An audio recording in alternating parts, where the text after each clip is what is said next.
श्री गोविंद गुरु राजकीय महाविद्यालय बांसवाड़ा के यूट्यूब चैनल में आप सभी का स्वागत है। आज हम समाजशास्त्र विषय के अंतर्गत समाजशास्त्र के उद्भव और उसके भारत में विकास के बारे में अध्ययन करेंगे। समाजशास्त्र विषय के उदय से पूर्व हमें यह जानना जरूरी है कि समाजशास्त्र विषय में जिस समाज का अध्ययन किया जाता है उस समाज की उत्पत्ति कैसे हुई या किन परिस्थितियों में समाज की उत्पत्ति हुई। तो हम पहले यह जानेंगे कि समाज का उद्भव कैसे हुआ।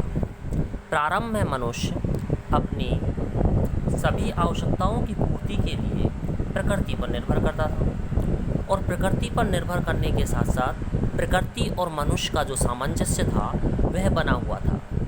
लेकिन मनुष्य हमेशा से लालची प्रवृत्ति का रहा है और उसने अपनी सुख सुविधाओं के लिए, अपने स्वार्थों की पूर्ति के लिए प्रकृति का इस प्रकार से अंधाधुंध दोहन शुरू कर दिया कि प्रकृति का सामंजस्य बिगड़ने लगा। तो प्रकृति ने विभिन्न चुनौतियों के रूप में मनुष्य के सामने चुनौतियां रखी, जैसे अकाल का पड़ना, बाढ़ का आना। ये सभी प्रकृति ने मनुष्य के सामने चुनौती रखी। मनुष्य एक बुद्धिमान प्राणी है और उसने उन चुनौतियों का सामना करने के लिए समूह का निर्माण किया, क्योंकि वह जानता था कि वह अकेला उन चुनौतियों का सामना नहीं कर सकता था।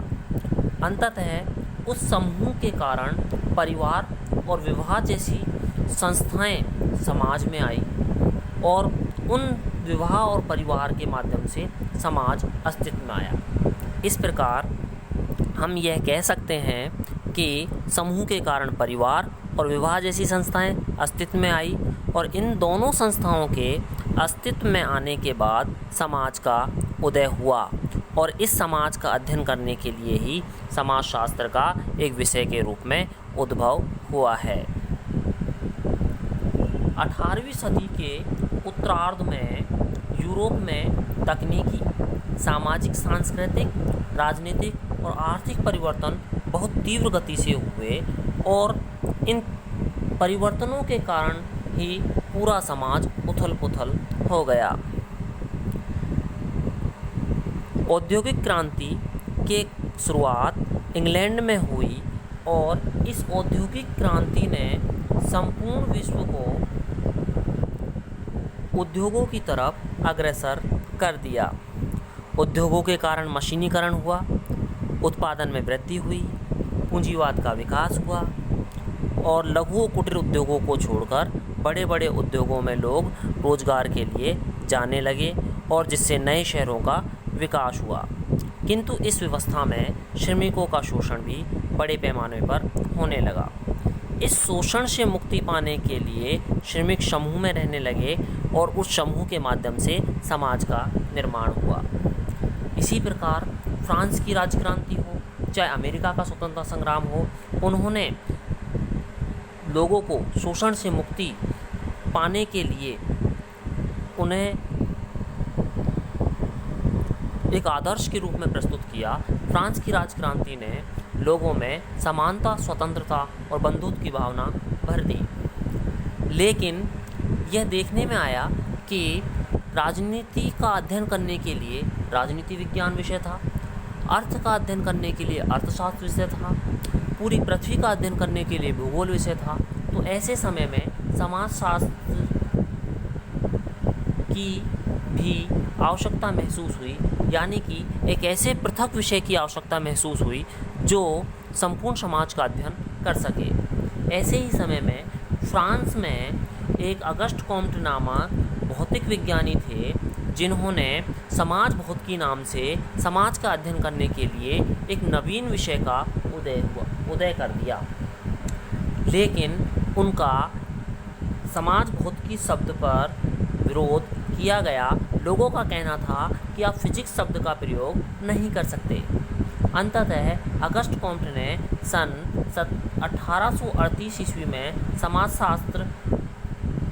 समाजशास्त्र विषय का नाम समाज भौतिकी को बदलकर रख दिया। अर्थात इस प्रकार समाज भौतिकी से समाजशास्त्र विषय का उदय हुआ।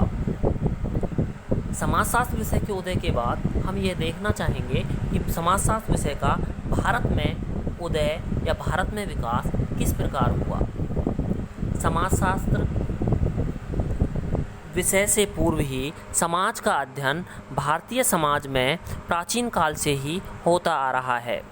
रामायण महाभारत जैसे ग्रंथ, कौटिल्य के अर्थशास्त्र में, मनु द्वारा लिखित मनुस्मृति तथा ऐसे ही अनेक ग्रंथों में हमें तत्कालिक सामाजिक व्यवस्था के विषय में पता चलता है, किंतु ये ग्रंथ किसी विषय के परिप्रेक्ष्य को ध्यान में रखकर नहीं लिखे गए थे। यूरोप में समाजशास्त्र के उद्भव के प्रमुख कारण फ्रांसीसी क्रांति और औद्योगिक क्रांति माने जाते हैं, किंतु भारत में समाजशास्त्र बहुत बाद में आया और उस समय भारत ब्रिटिश अधीनता में था।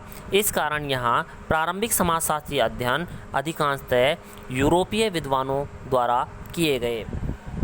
भारत में समाजशास्त्र की शुरुआत एक विषय के रूप में 1914 में मुंबई विश्वविद्यालय में हुई, परंतु 1919 विषय में इसकी वास्तविक शुरुआत बम्बई विश्वविद्यालय से ही मानी जाती है और बम्बई विश्वविद्यालय में इसकी समाजशास्त्र विभाग की स्थापना पैट्रिक गेट्स की अध्यक्षता में हुई थी।